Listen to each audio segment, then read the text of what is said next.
Today, let's all take a step back and listen to some classical music. Get Rich or Die Tryin' by 50 Cent. Now, 50 Cent was one of the most... We interrupt this scheduled broadcast for a breaking news update from the Sticky Buttons podcast. Yo, what is up, guys? This is Brandon. And this is Blake. And this is the Sticky Buttons podcast. It's a pretty chill video game podcast where we talk about the games that we love. And, we're only 19 episodes in, and we totally, had to do, 5 takes on that intro because we're just laughing. Having a good time doing this. Man, it's a lot of fun. So what is up, Brandon? What have you been up to? Man, I have been up to a lot. Just focus on school stuff, trying to mix in video games in there. Which is easy to do when you're stressed. Been playing Animal Crossing. Animal Crossing really, lowers my blood pressure. Yeah, I can get that, man. Is your island doing good? I know you said you started over last week. Yeah, the island of Naomi is, oh man, I tend to it so well. I like playing with the volume on and just listening to all the island sounds and the beach. The waves. It's a beautiful island, man. You got to stop by sometime. I would, but I don't have Animal Crossing. I don't know. Maybe you could convince me to get it. I don't know. I'm still on the fence about it, man. I'm gonna be honest. I know that a lot of people like it, and it feels like it would be my vibe, but I'm just not sure, man. I feel like. Go ahead.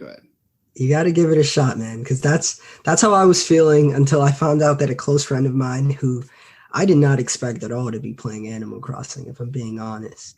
It just didn't seem like the type of person that would play a game like that. But, man, I was like, if they liked Animal Crossing, maybe I would like it too. Gave it a shot, and I was totally right. I really enjoy Animal Crossing. Gives me Minecraft vibes. Okay. Yeah, I don't know. I just feel like I don't know. So I guess I guess the idea is growing on me. So before, my hesitancy was really in the day-to-day tasks, and you kind of really have to get on every day, and from what I understand, you have to get on every day and do daily tasks in order to really progress where you're at, because I guess things spawn daily. And I just honestly, I was I don't know if I'd like that. I like playing games kind of whenever I want to, and I don't really like the schedule of it. But I have been with Pokemon. Because I'm trying to complete that Pokédex. I've really been getting on almost every day and doing I have a daily routine that I do in it. I go and check to see which items that I can sell, which items I can buy from the marketplace in Stowside, and I try and get all the evolutionary stones that spawn daily, and I try to collect a bunch of watts. So maybe, I don't mind. I don't hate that part of it. So maybe I would like it. I guess, man. I guess you gotta sell me on it. So tell me a little bit more about it. What exactly do you do when you start? So when you start off, you have to pick your island terrain, what island seems suitable for you. And then, you take a plane there, you settle down with a bunch of other animals. And, there's the Nook services, and they provide all types of services. They'll buy stuff that you find on the island.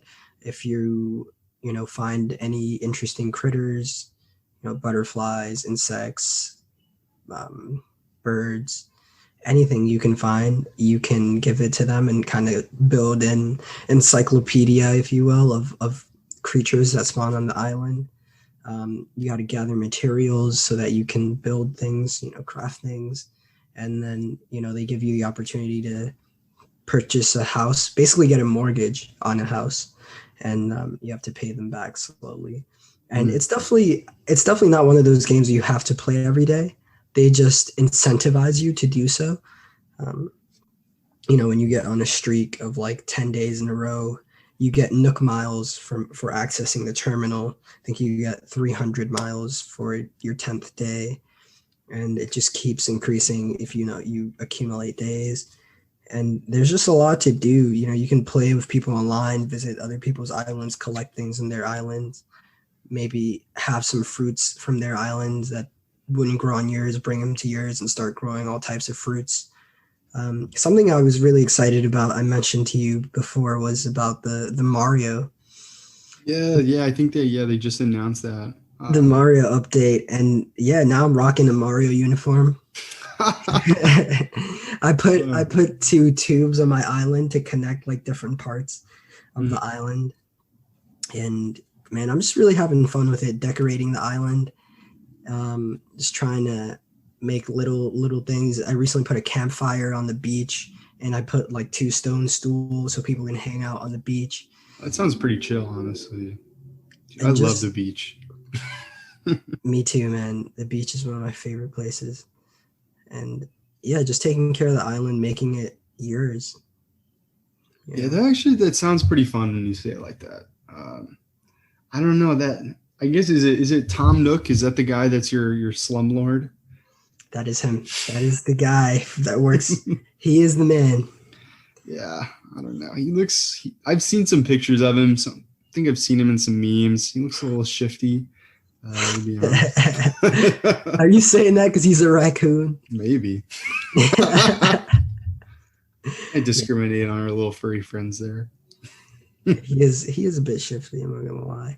There's this really funny thing that happens when you walk into into their tent. They switch their faces, like they have like these mean faces at first, or not mean, like pretty serious faces, and then once you walk in there, like their faces change and they like put on this fake smile. It's really funny. I like that.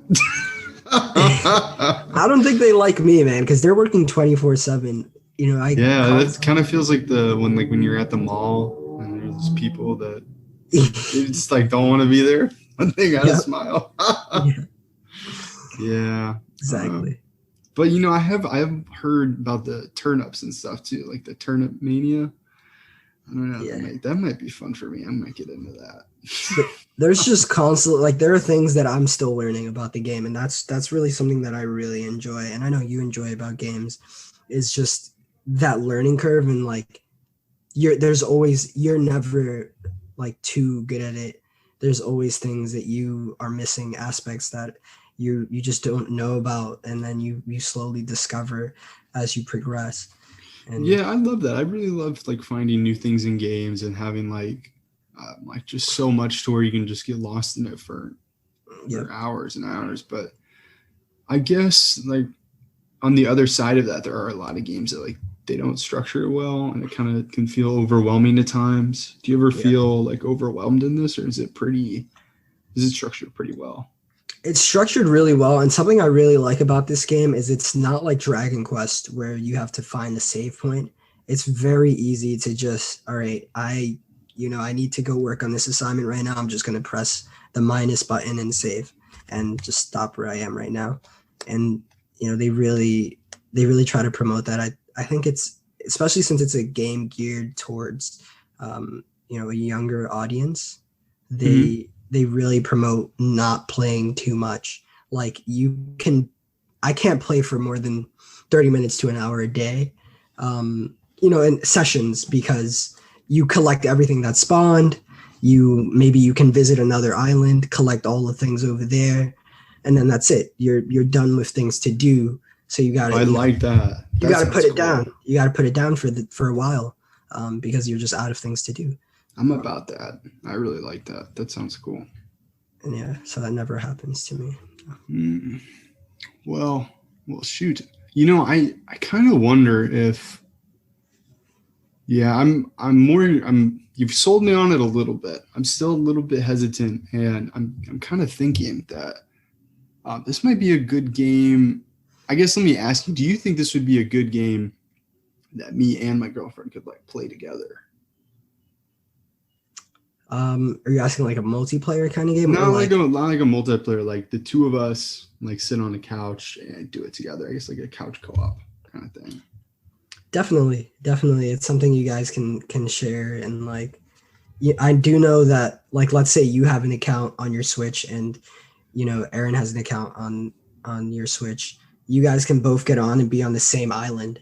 And also, I mean, if you're just playing on, Blake's account, you guys are playing it at once. You can do some things like hand her the sticks and she can do some things as well. And then you guys, before you know it, you guys will be like, wow, like there's nothing else to do. Guess we got to save and, wait a bit so that more things spawn, more things progress through the island. And yeah, time really plays a big aspect on this game. Yeah, that might be fun. That might be so. Like, could you have two save files? Could like I have a save file and could she have a save file on the same game card? Yeah, you totally can.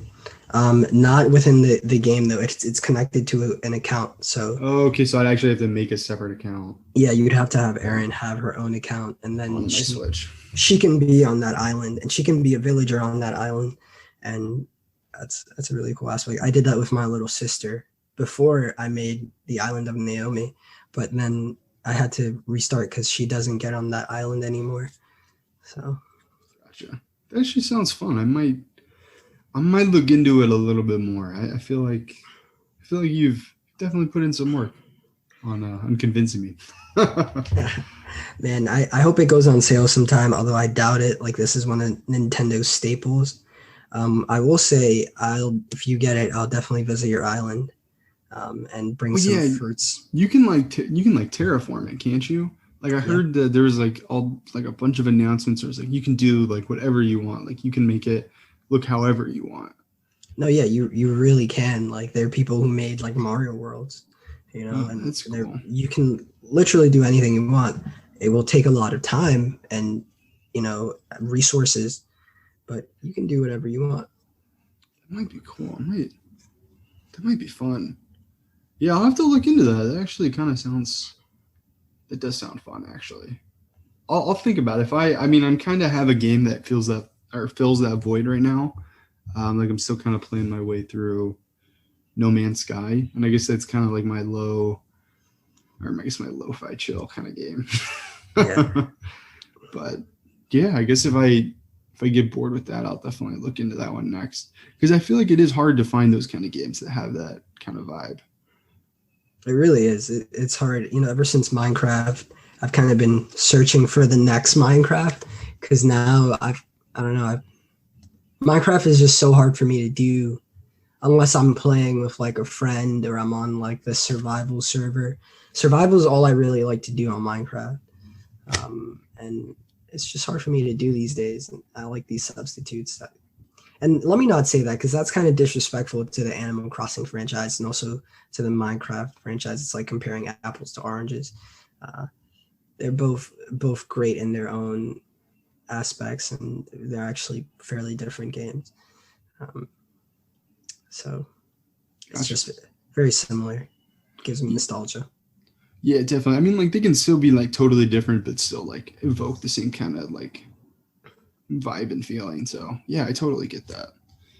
Well, I guess that's actually a good transition into the game that I want to talk about, called Path to Thalamus. Yeah, so that's Mind Path to Thalamus, and it's like a pretty cool indie game. It's like an indie puzzle game, and it like honestly, Brandon, it has like some of the most like beautiful, like stunning, most spectacular landscapes like I have ever seen in like a Switch video game. It was like absolutely crazy, and I've never honestly, I've never like looked around the world and just like taken screenshot after screenshot after screenshot of it. Like I was just like blown away by like how like beautiful. Okay, so it's like seriously like these beautiful landscape where the ground meets the sky and these like beautiful clouds. And like I said, there's a lot of the landscapes that you're in. It's kind of like when you're in a sandbar and you can like see the sand through the water, but then like the sky also is reflected off the water. So it's like there's like clouds on the ground, and it's just so beautiful. And there's like this like canyon that you have to cross. And I was showing Brandon, and he kind of said like, yeah, that path that you have to cross the canyon over kind of looks like a brain. And that's funny because I think the thalamus is part of the brain, and that kind of like ties into the story. And honestly, you should look up some screenshots of this game. Mind Path to Thalamus, and it's a puzzle game. So you have to solve these puzzles in order to progress, and it is a story game. So I guess I'll talk about the puzzles really quick. It's really kind of fun puzzle. They're fun puzzles. I got to a point and I couldn't really get past the puzzle. And normally when this happens, I normally like look it up online, but I kind of stopped and bounced off. So I guess that's just like good to note that I am not playing this game anymore, and I don't really think I'm going to pick it up again for the reasons that I'm going to say. But another positive about it is the puzzles are really cool, and there's these like structures that you have to climb in order to. So like there's these pretty like granite structures that it kind of looks like barnacles from like the sea, and they're all like cracked, and it looks super idyllic and like kind of like pastel, but it's granite, and it's really cool. And you have to like traverse these structures, and it's really cool because like, let's say for example, there are 2 staircases, and it appears that you can climb both of them. But if you climb one of them, you'll like fall through the staircase. And then if you climb the other one, and you'll climb the other one and you can climb it. And then there are also like staircases where it'll be like the first 3 steps are there, and it'll be next to a staircase that's full granite, and you'll try to walk up the full granite one and you'll fall through, and you'll be able to walk up the stair that has 3 steps. And you're kind of like, what? Like, how is that even possible? And then you kind of notice that on the ground, there's the shadow. So it's kind of a really cool puzzle element where you have to use the shadows on the ground in order to traverse what you think is the structure. I see. So for example, like let's say you had to walk up a staircase and across a beam and then across another beam, there would be like 2 sets of staircases and like beams that were invisible, but you could see the shadows, and beams that you could see but had no shadows. And if you walk over a beam that has no shadow, you fall through it. So that was really cool. It really wasn't that challenging. I mean, it was challenging, and like, because they don't really tell you that at all. You really have to figure it out. So it was a little bit challenging to figure that out, but then it was really fun. And it was kind of time consuming because you kind of had to like go like, oh, like I know how to get here on the platform, but then I can't see the shadow because of where I am and where the sun's position is. So you'd have to like get down and then check it out and be like, oh, okay, like, so once I get to that point, I have to do this. So that was really cool. And it kind of had like some really cool like ambient noise, like ambient sound, and I was really enjoying it. But like I said, I've totally bounced off of it. And unfortunately, that is just because of the voice actor for the main story. And I just am not connecting to the story, and just the person's voice in that, like, just idyllic landscape is just so jarring. And I don't really, I mean, like, obviously this is my opinion. I just don't really think it fits. And I mean, it's kind of sad. I mean, I don't know. I mean, like, obviously, like, that's a choice that they decided to make, to have like a vocal protagonist to lead the story. And I think that they wanted to tell a specific story. You know, it wasn't just supposed to be like a pretty, based on what I think I understand about where the story and where it was going. I think they were trying to tell a story about loss. And so, I mean, like, obviously, like, that's going to resonate very well with some people, but for me, I just really wanted like a really chill puzzle game, and the story was just pulling me out of it. So maybe someday I'll jump back into it, but you know, for the moment, I'm kind of just like saying I got something cool out of that, like a cool couple hours, but I'm kind of done. So I kind of want to ask you.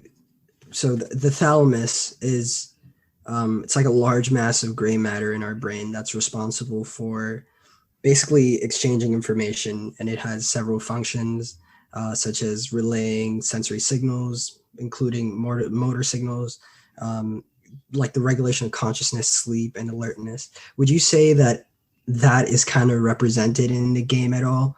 Oh, absolutely. That is absolutely what this game is about. So in the very beginning of the game, like the first scene, like is just totally different. Like you're just in the normal world, and there's a natural disaster, like there's like a tornado, and you're trying to find your daughter in the house. And as you come into the house, the tornado hits you, and you are totally like it's not clear if you are dead, unconscious, or what happens, but basically like you start tripping out. I mean, not really. I mean, like I guess you're tripping because of like blunt trauma to your head. And that's kind of when you are in these landscapes. And there are a couple really cool scenes where you progress progress the story, and you see like all these pictures of like your daughter on these like clotheslines, and there's just like thousands of them, and they're all different, which I mean obviously somebody had to create those, and it's really cool. And like I said, like it is one of the most stunning and beautiful games that I have played on my Switch. But I don't know, for some reason the voice acting in the story I just couldn't resonate with, and it just wasn't for me, and I just couldn't get past. I mean, like I was really trying, like I said, like I was looking for more of like a chill game, and it totally is for like 90%, and then like that 10% where it's about the story. I just couldn't really get over it. And that's fine. That I mean, I think it's okay that I got something out of it. It was like, hey, like maybe this isn't for me, and just kind of bounce. If it's for you, I mean, I definitely would recommend checking it out if that sounds like something cool to you. How did you come across it on the marketplace? So it was on sale, and I do that sometimes. I'll just get on the marketplace and see on like the Nintendo Switch marketplace and see what's on sale. And I normally, like if I'm doing that, I'm just trying to pick up something that looks fun and looks cool. And I normally try and support an indie developer. I guess we can see what studio created this. I think it actually might have been one person. I guess, yeah. I wonder what studio and what engine they use to run that and put those different things on there. So it looks like the Mind Path to Thalamus is created by a Spanish indie developer, Carlos Coronado. And so I guess that actually makes a lot of sense to me, because it did kind of feel like English was not the language it was supposed to be in, which I guess if I can find in the settings that there's a way to change it to Spanish, I might do that. That would actually, I think, really enhance the game. Yeah, I guess the Wikipedia's pitch is the protagonist finds himself exploring a dreamlike world, which he solves puzzles in within an environment that gives, I don't know what that word is. Wikipedia describes this as environments that give monologue, which I guess you could say that. I guess this Wikipedia page is more thoughtful than I am.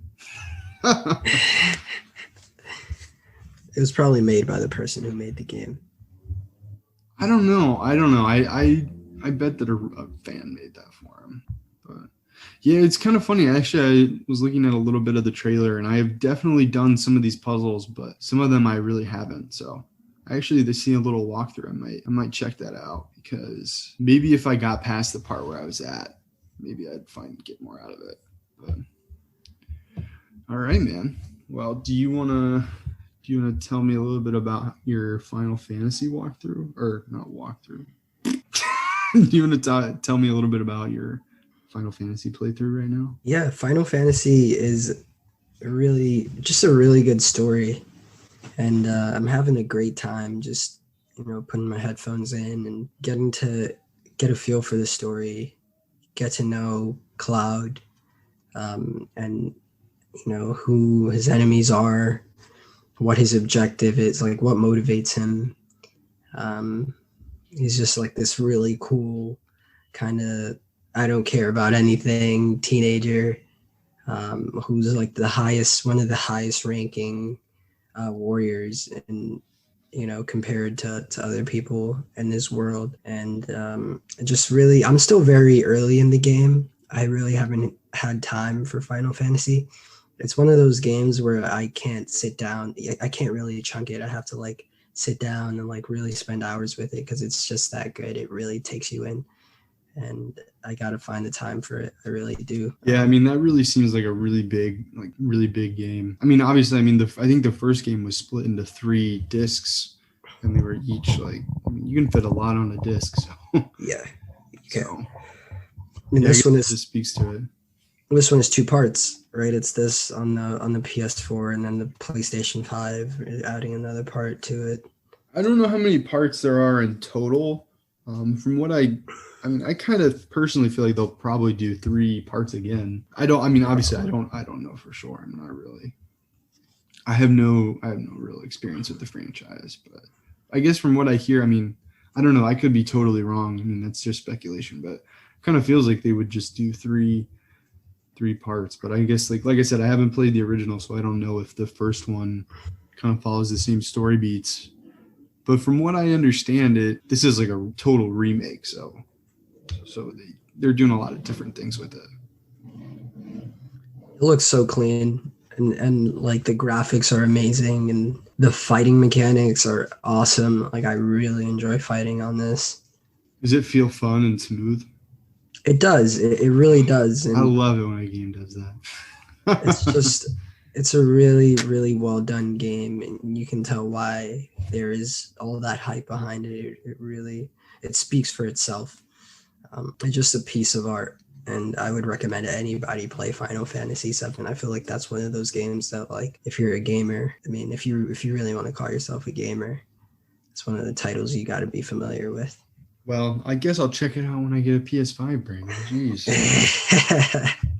It's so good, man.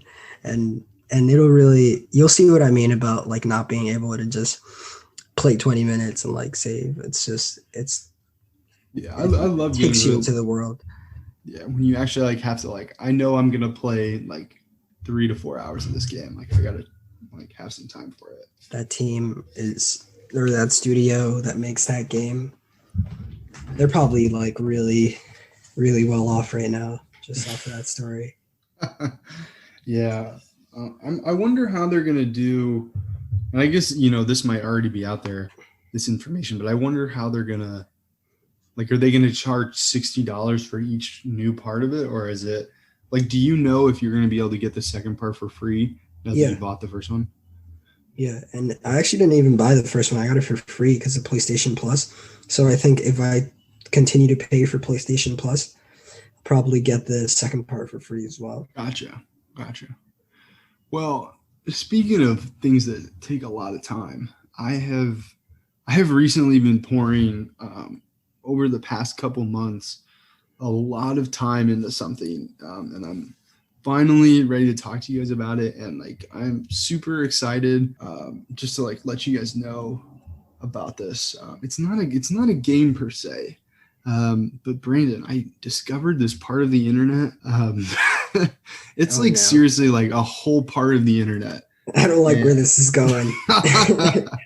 And they're just like, there is so much information about it, and I'm like blown away. Like, if you're a gamer, you probably have some experience with emulators, and that's kind of what I'm talking about. Have you ever played like an emulator game? I do remember having an Action Replay, which it's like on the DS. Have you ever had the DS? Yeah. It's like a cartridge you just put in, and it had like this, like, I don't know, this like computer on it, this tiny little computer. And you could like put any game into it, and it would be able to like emulate the game, and like you can go into the game's files and like basically hack a game. It's really cool. Yeah, that's cool. Also on like, ROMs, you can download some ROMs on the computer and emulate things on your PC. Yep.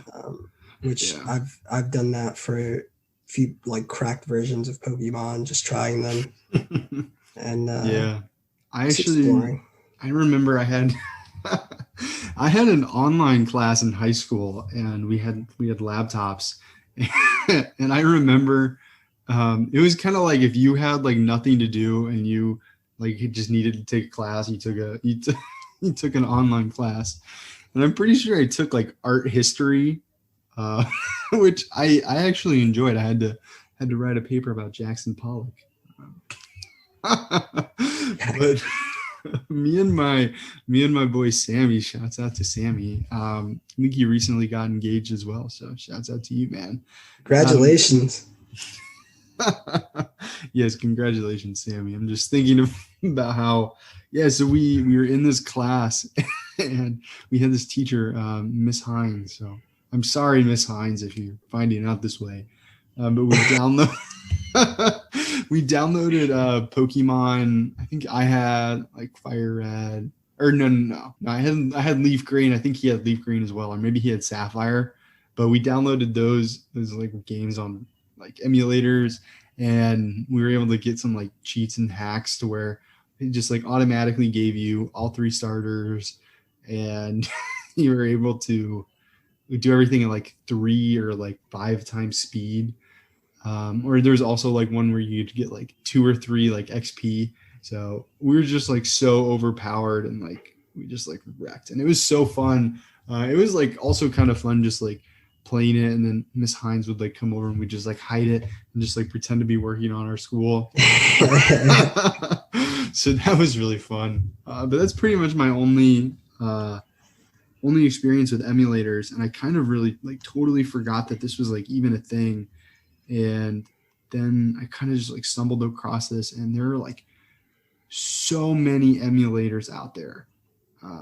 Like if you are interested, there's this gaming channel called, oh my gosh, I think it's called Retro Game Corp. I have some pulled up.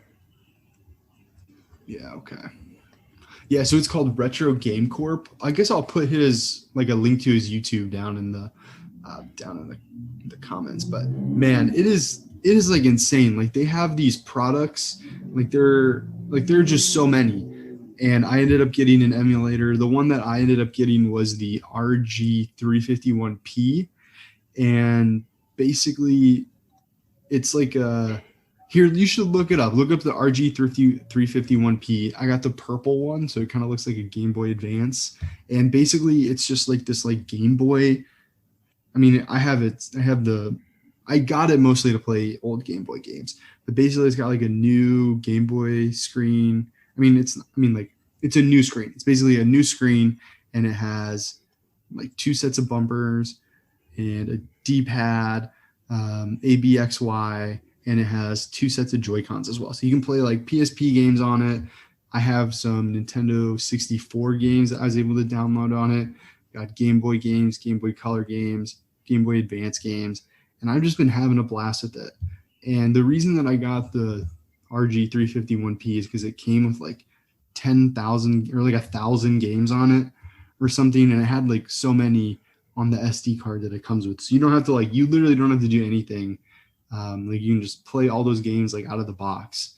And after doing like research, I was like, that's the one that I want, because you don't have to mess with it at all. You can just like go in and play the games. And I got it and I played it a little bit, and I was like, man, you know what? I think I want to redo all of this. Like use the hardware, use the screen. Like I think I want to like completely redo it. And I was able to learn how to like put new firmware on it, which is just like new software. So it has like a new operating system that I found online. A lot of this was through the help of that guy at the Retro Game Corp, and I was able to get like this really cool theme. So like when I get on it, kind of looks like this like bedroom where it's got like a Tron poster, and it looks like a N64 is like hooked up to this TV, and like this TV, I can like scroll through this TV, and there's just like movie posters and game posters like all over the room, and like I can do that and like select like my gaming console. And then I'm able to like pick the games, and I'll like, if you scroll over the game, it'll like show like the cover art, and then after like a couple seconds, it'll like play a video. So I was like totally able to like customize this and like deck this out, and it has like all the games that I really want at the moment on it, and I'm just having a blast with it, man. But I mean, like the reason that I haven't brought it up and I've had it for a couple months is because it took me a long time to learn how to do all that stuff. And like in some other videos, if you're looking to like get an emulator, like they kind of talk about like the time that it takes to figure out how to like get the game working. And like if you bump into anything, like you're kind of on your own to figure out how to do it. And you have to like download and find all these ROMs and like to emulate on your own, which is kind of challenging. And all in total, it took me about 8. I kind of timed it once I realized that I was going to like do all this, I kind of timed it so I could tell you guys. It took me 8 hours and 45 minutes, like about. And that was after I did all the research in order to actually like download the, like pick which firmware I wanted, like download it, flash it, and like put it on this device in order to get it working. Like it really took a lot of time. But Wow. yeah, it's really cool. The reason I wanted to do it is because I wanted to play old games, or I wanted to play old games on modern hardware. Like, for example, one of the games that I'm playing through right now is the OG Pokemon Gen 1, which is a Game Boy game, which is like originally it's in black and white. And I was able to put like some textures on it and some different colors. So it's like, it's pretty much in full color just through this device and that's really cool. That's because I've never really experienced it. I've never really wanted to experience a Gen 1 black and white Game Boy game. But it's like so bright too, because it's like on this like modern screen and it has like a modern processor. And it's really like the best way to play these. Like if you were ever like, yo, I want to play Pokemon Red or Pokemon Blue, like this is totally the way to do it. And I never had access to a 64 or a Nintendo 64, so I'm able to put some Nintendo 64 games on there as well. So it's really cool. I'm really enjoying it. And something that I think is funny, have you ever heard of the paradox of choice, Brandon? No, I haven't actually. So the paradox of choice is where somebody's happier if they have less choices. There's like this whole study, like if you're interested in it, you can totally look it up. It's called the paradox of choice. And a lot of people think that the paradox of choice is why Trader Joe's is like a successful grocery store, which honestly, I love Trader Joe's. Shout out to Trader Joe's. Me too, man. Shout outs to Trader Joe's. Gotta love that place. Yeah, it's definitely cheaper. A good place to get your groceries, especially if you live in a city, because they do not price gouge for where they're located. So it's like by far the cheapest place to get groceries in the city, for sure. But so yeah, what would you put on? What would you put on it, Brandon, if you could? Like if you had one of these? I would put on some like this really old Dragon Ball Z game I would play on I think it was the Game Boy, if I'm not mistaken. Yeah. The Game Boy Advance. There was this like cartridge Dragon Ball Z game. I'm not remembering what it was. It was like a 2D game, but that was a really fun game I liked. I would probably put some Mega Man in there. Yeah, definitely. Mega Man. I don't really know the legality of all this. Like, like to be honest, I was kind of like, I think I'd prefer to be in the dark. Because it, like, honestly, like you just find these ROMs online and download them, and like you can play them, and it's kind of like it's a little bit sketchy, but like at the same time, like Nintendo, like all the pretty much all the, yeah, literally all the games that I have are Nintendo games, and it's like, or like a Nintendo console, and it's kind of just like, I don't know, like I would pay for these, but I mean, I can't really get those anywhere. Like I could not play like any Game Boy Advance Pokemon games on my Switch, which I totally would, so I'm a little bit like, I don't know. I feel like I would pay for it if I could, but since I can't, I mean, I'm fine to do it like this. And honestly, like just like another thing to bring up, like there are so many of these like emulator systems. Like there are some, I think it's called like the Retroid Pocket 2. Like you can hook it up like your Switch, like on your TV. So I didn't go that route because I wanted to have something like handheld, and like the RG351P is also like a little bit cheaper. So I'm really about it. And if you guys have any questions about it, like feel free to like let me know or like look it up yourself. But it's very interesting. It's a pretty cool system. I'm having a lot of fun with it. And I mean, if there's like an older game that you're like, hey Blake, you should check this out, feel free to let us know. Like send us an Instagram message or send us an email. Yeah, definitely. Let us know. That's such a cool tool, man. I mean, it speaks to like the time we're living in. You can, when you showed me it, it looked a lot like a Switch. So a bit small. Actually, like the Joy-Cons are actually like Nintendo Switch Joy-Con, or not Joy-Cons, like the joysticks are Switch joysticks. Yeah, man, if there's like one that like you're like, oh Brandon, you would like absolutely love this game, like I'd let you borrow it, dude. Like And like if you find which Dragon Ball Z that is, like I'll definitely let you borrow this, man. Like, cause it's just a lot of fun. Yeah, it would take me back, man. That game was so much fun. I definitely got to find out what game that was, and definitely think of some other titles I might like to play on the emulator. It's just so much out there, so many titles that like probably never get to see the light of again unless Nintendo decides to release it.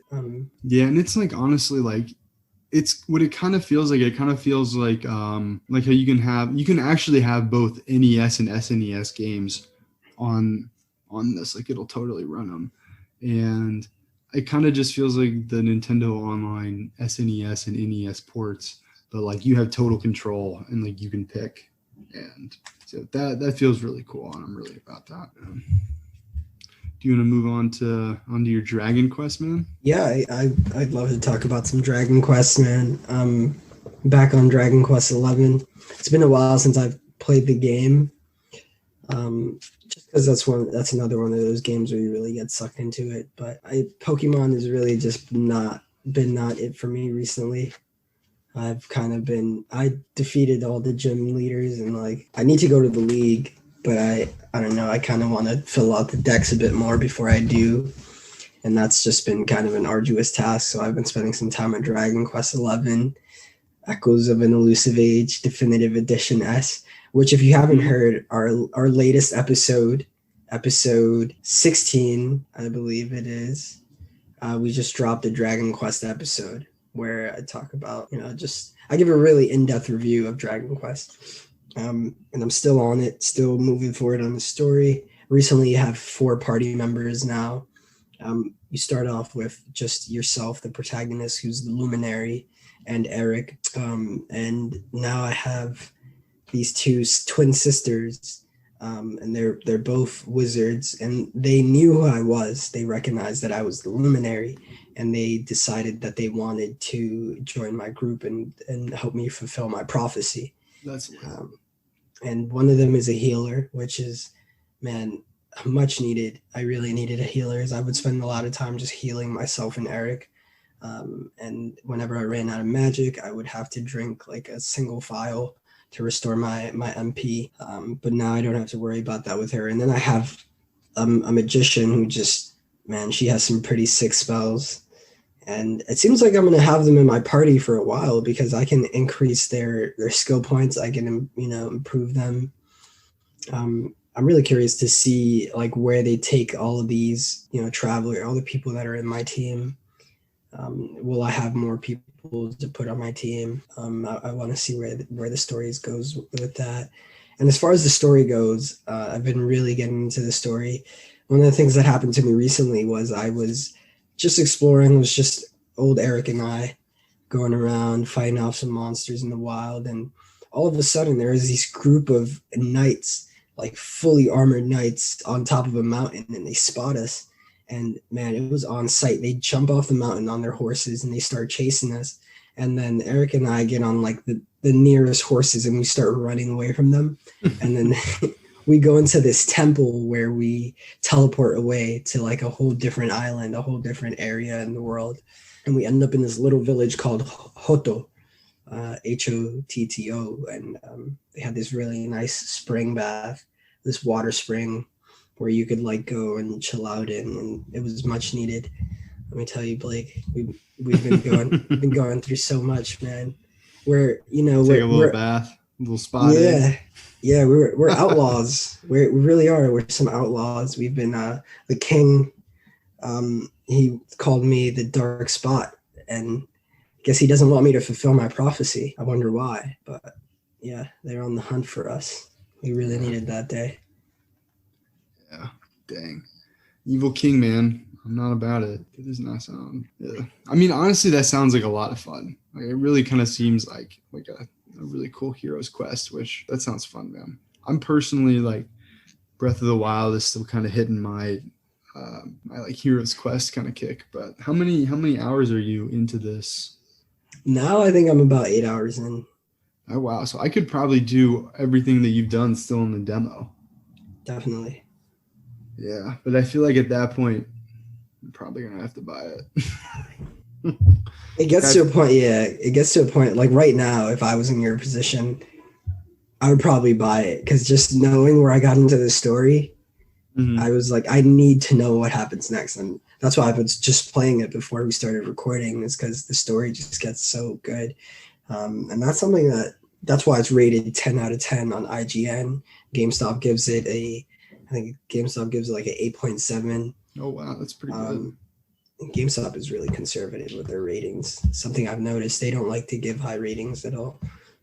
Yeah, honestly, I mean, I'm about that. Because like with Breath of the Wild, for example, like I still really don't get the whole story. Like they don't really tell you much, and it's kind of like that's kind of the beauty of it. Like it's a really open world, and you can do whatever and have like fun. And I recently did like a quest line where I had to buy a dress in order to get into a city, because they wouldn't let any males in the city, and it was really funny. I had a cute little moment where the person that I bought the dress from, like I could tell was a guy, but like it gave me like dialogue options, and I like played it off like I didn't know, and like I said like, oh, you're so beautiful, and like the character like asked me out to dinner, and I don't know, I was feeling real flirty. That's hilarious. And I was about it. But yeah, it's like really like with Breath of the Wild, you're really like interacting with the world around you, and it's like the NPCs and the people that really make it. It's like, well, it's like your actions and stuff, but I feel like at least like where I'm at now, like I'm not super invested in the storyline, and I don't know. I feel like something like that where it like really pulls you in for like the storyline, I would be really about. Yeah, man, I just couldn't wait to like cut Ganondorf's head off. And that was like, I don't know, it just seemed like fighting Ganondorf is so far off because there's just so much to do. I'm sure you could probably follow a walkthrough where like all you do is story missions, but that would really take away from the art of it all. Honestly, man, I really have not I haven't completed a single side quest, and I really have only completed like one or two mission objectives, like actual story objectives. So I really have not been completing like any of the objectives at all. I've really just been going around getting those temples because I wanted to get my health I really wanted to get my stamina up, but now I'm realizing that was stupid because I get like, if I'm in an area that like I'm not ready for, like I get like one hitted by an enemy, and that is not fun. So I think I really spent too much time building up the stamina, so now I gotta get my hearts up. But yeah, man, I'm happy that you're having a good time with Dragon Quest. I'd really love to hear more about it, and if you like where it goes from here. And like I think it's really cool that you have four party members. Like I think that's really cool. I don't know if I've ever really played an RPG like that where you have control over like multiple characters, I guess multiple party members. So I'd be really interested to see how that works out. Yeah, and as you know, it's turn-based combat, but you're really only playing as yourself, and you control yourself. You get to choose whether you attack, you use a spell, you use an item.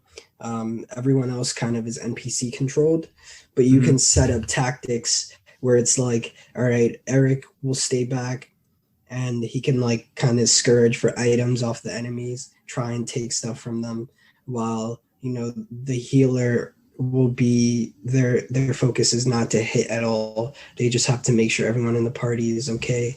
You can the tactics are really nice.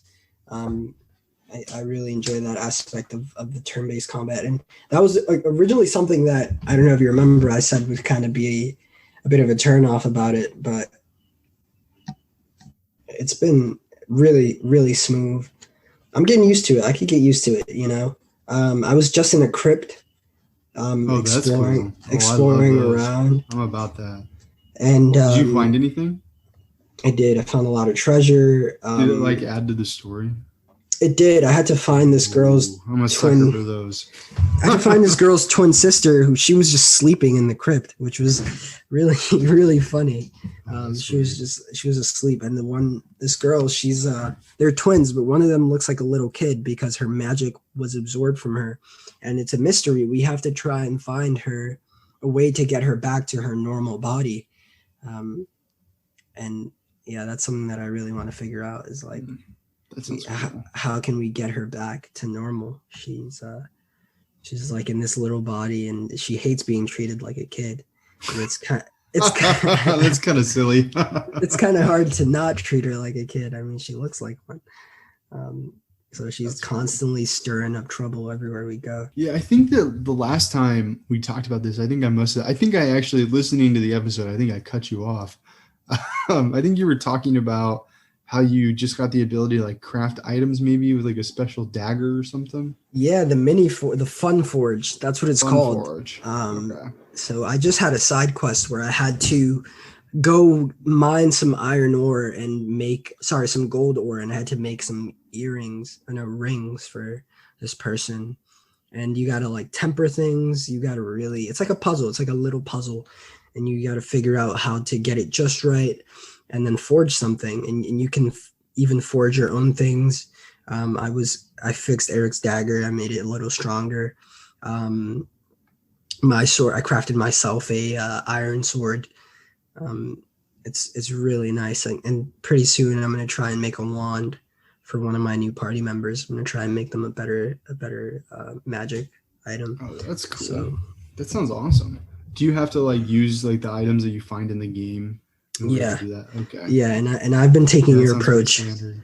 I've been taking your approach and just really taking my time with it and not rushing through the story, which they kind of make it easy to do. It's very direct, like what you have to do, but I've just been taking my time, really fighting monsters, trying to level up all my party members, find items, and just exploring the vast region of Erdrea. I've been having a good time with that. Yeah, man, that's awesome. You know, I have recently been trying with games. I've been trying to just like hit the objectives and like just go. Like I'm trying it out. I don't know. I mean, like for some of them, like I'm having a good time not doing that. Like Breath of the Wild, for example. I'm just having fun with that. But I actually started playing an older Zelda game on the SNES port for Switch. So this is Zelda: A Link to the Past. Which, have you ever played that one? I have not. Yeah, I don't know. I kind of was like the cover, obviously, like the cover art doesn't really do anything for you. Like if you go into the SNES and you see Zelda: A Link to the Past, you're like, okay, like, I don't know. I feel like the Switch, like now that I have this emulator, I'm like, I just see what the Switch could be and what they could do. And it just kind of like, it's kind of like, really, like, you guys decided to do this. Like, for example, like if you want to see a trailer for this game, you have to go to a separate part of the SNES store, or I'm sorry, you have to go to a separate part or a separate menu of the Switch called Switch Online. Go to the SNES tab, find the game, and then watch the trailer. Whereas like on this like $80 like handheld thing that I have, like it just like you can just like scroll over it, and it like shows you that cover art, and then it like also shows you like a little trailer too, like gameplay trailer, which I'm kind of excited because I'm checking out like a couple older Zelda games right now. But so I'm playing A Link to the Past, and it's a little bit more challenging than I thought it was going to be. I really thought I was going to be able to just jump to objective, but I'm actually having a hard time like getting to the first part of like, well, I don't know. So I'm like in a dungeon right now, and I'm trying to find Zelda who's in the dungeon of the castle, and I've been like finding stuff. And I just found a boomerang, which is cool because I can like hit an enemy with a boomerang, and it freezes them and it makes it easier for me to like attack them. That's nice. It's really honestly for a game that's this old, which I think it was 1996 or something like that. Here, let me look that up. Yeah, actually, this is even older than I thought it was. So this is originally from 1991. Like, this game is old, and like SNES. Older than you. Yeah, it's older than me. And like, honestly, like, I normally like, I'm so hesitant to go back and play these older games because I'm like, I know where things are now, and it's just like, how could I ever go back, especially like something like this, like and like the cover art really does not do anything for you. Like it is really not, it does, the way that it is presented, it is really not like it is really not a good invitation for you to be like, oh, I want to play this. And I just kind of picked it up on like a whim. Like one day I was like, you know what, like I want to give this SNES thing like more of a chance, because I'm having a blast with my emulator. Like, let's see what this is. Because like I also, like, even though I could put this on my emulator, like I really decided I didn't want to put things on my emulator that I have on my Switch. So, and this was one of the ones where I was like, oh, like maybe I'll check this one out.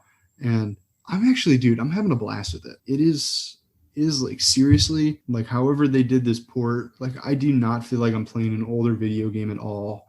Like it feels like it's on like, what's the Switch's screen, like a 720 p. This is, well, I mean, that's resolution. Like you're asking like the screen size, right? Like a dimension. Yeah, I guess I was. Yeah, I don't know. I think I was like thinking of the number that means like how graphical it is. Okay, I think the Switch is a 1080p. It has the capability for 1080p. Yeah, I don't know if the SNES ones would be at 1080p, would they? Oh no, they would definitely just probably bump those up to like 720p max. Right. Yeah, I think this would be like a 720p for. I'm basically I mean, that doesn't mean anything, or I guess it means something to somebody. But basically, what I'm trying to say is, it looks very crisp. Like it does not look old at all. Like it really looks like a straight up polished like new game. Like if you were like, hey, I want to play an old like retro kind of vibe, but I don't want it to look like it, I don't want it to play like it, I don't want it to feel like it, like check out some of these SNES games, because I'm really having a good time. I've had like I said, like I am somebody that is like so hesitant to get into these, and I've had absolutely no issues with the graphics, the gameplay, the combat, and I've just had an overall good experience with it. I really like, with these NES games, I do not play them for very long at a time. It's kind of like 20 minutes here. It's like, I got 30 minutes. Like, let me check this out. And as far as like that goes, like I'm really about it. That's good, man. I'm glad you're still looking through that SNES collection. I mean, we did have an SNES episode pretty recently. I believe it might have been episode 14. Don't quote me on that. But that was a really fun episode to record. We took 3 games. We explored it. I want to get back on Star Fox. That's something that you're making me want to check that out again, and definitely take a look at some other titles.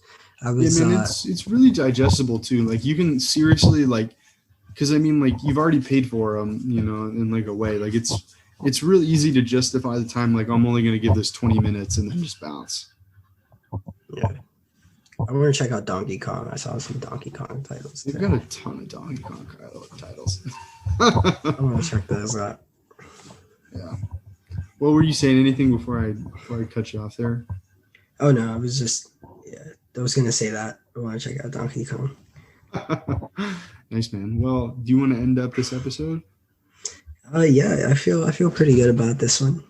Yeah, man. Well, I just want to give a shout out to all of our listeners. Like, thank you so much. Like, I know that we've been saying this at the end of pretty much every episode, but seriously, thank you so much for listening. It really means a lot. It really does. And you guys give us a platform, and thank you so much for listening. We've had a lot of people sharing the podcast recently. I really appreciate that. And if you want to reach out to us, please do. You can reach out to us at the stickybuttonspod@gmail.com. The Sticky Buttons Pod is our IG. We now have the domain name, thestickybuttonspod.com. So if you want to tell anybody to check out our podcast, you can just say, just go to thestickybuttonspod.com. And that's the rest is history. Stickybuttonspod.com. I like that. But yeah, I mean, honestly, like we feel like, or at least I feel like having like an Instagram makes us a little bit more accessible. So like seriously, like feel free to send us a message. We'd love to hear from you if you have any suggestions, things you'd like us to talk about, or something you'd like us to do. Like feel free to let us know. Like we would love to have some feedback and do some listener driven topics. So well, thank you so much, everybody, and Have a great evening. Have a great morning. Have a great middle of your day.